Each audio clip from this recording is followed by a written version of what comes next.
and the lack of self-belief. It's not easy to come out of that. It's not easy to develop the quality that, yes, I can. It's not easy.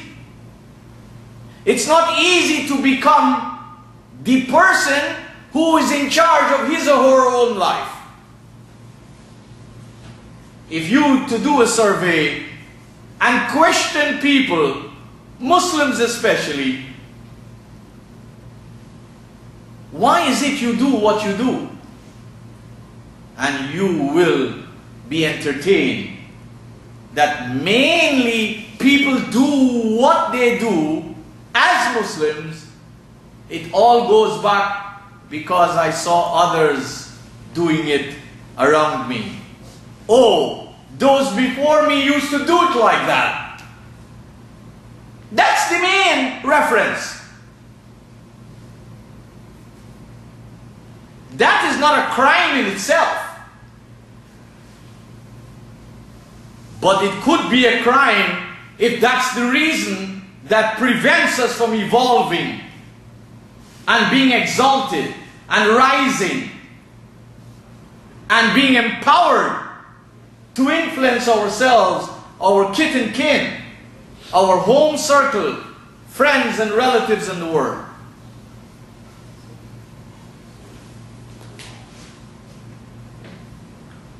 There are lots of obstacles to guidance. And unless we get rid of the obstacles, the hurdles, the impediments,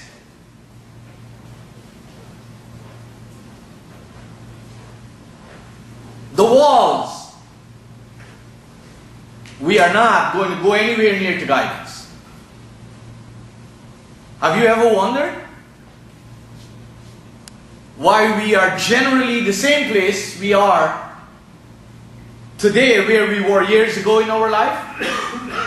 Have you ever wondered why our children are generally the same place in their lives as far as guidance today where they were years ago? Have you ever wondered why a community that says so much of lofty expressions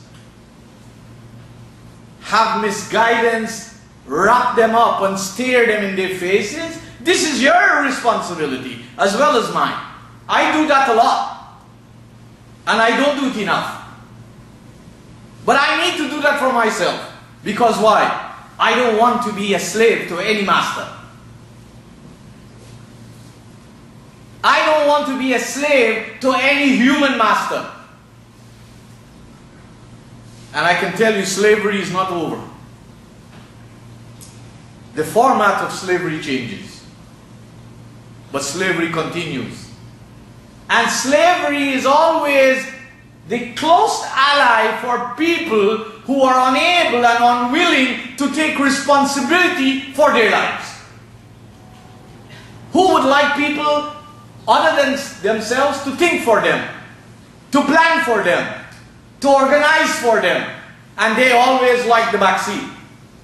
They don't come on the stage. It's not difficult to see such people. As a child growing up until my age, I meet this a lot in society. And if I had accepted this, I would not be in the forefront with my life. And I would not be a reason to urge you and help you to move forward with your life. I would have just toe the line.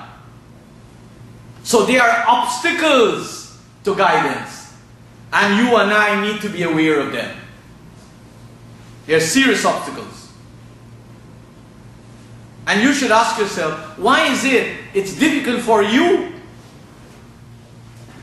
or any one of us to gravitate to guidance? Why is it? There are lots of psychological, mainly psychological, and then economic, political, social reasons for us not being able to access guidance and caress the guidance and take guidance by the horn. The Qur'an presents to us a beautiful situation. And this can be found in chapter 57, verse 16. Starting with verse 16. And it questions you and me. It questions you and me.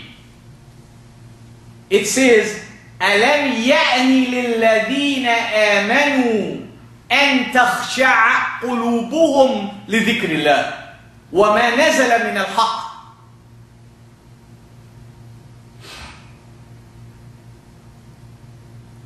Isn't it time that you and I, and all people who make claims that we are people of Iman, right? Nobody wants to be left out. Everybody is scared of the word kafir. All the Muslims are scared of the word kafir. In fact, generally, many of them use it on others.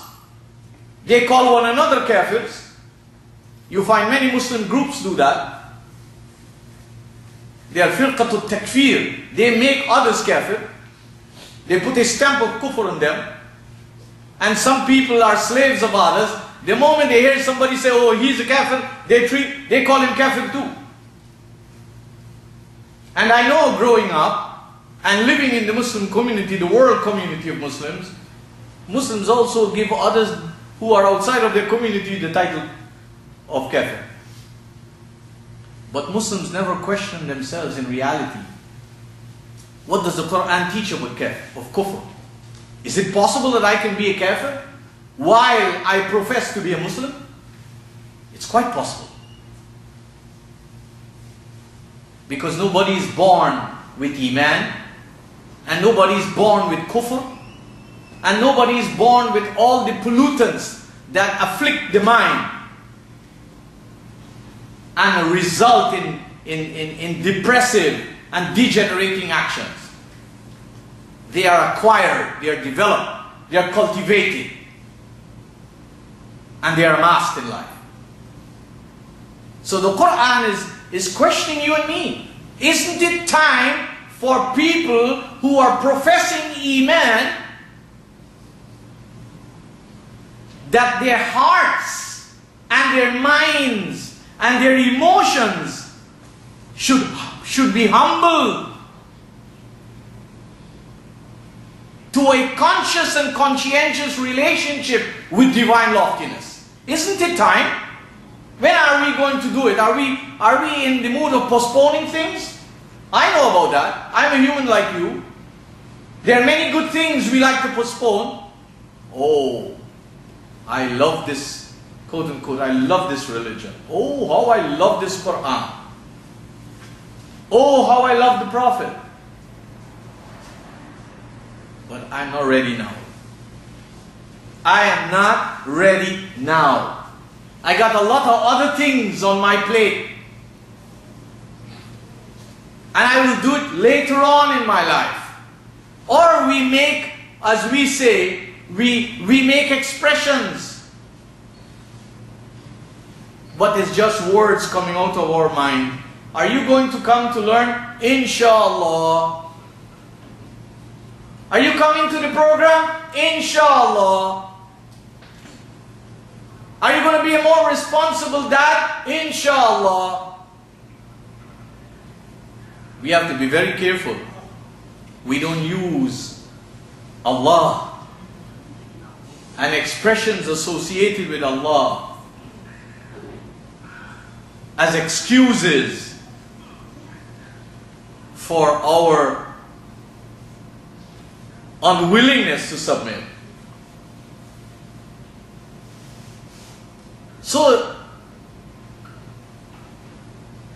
the Qur'an tells us why it is difficult for hearts to submit. Why is it difficult for hearts to submit? And the word qulub in Arabic is used for the emotions as well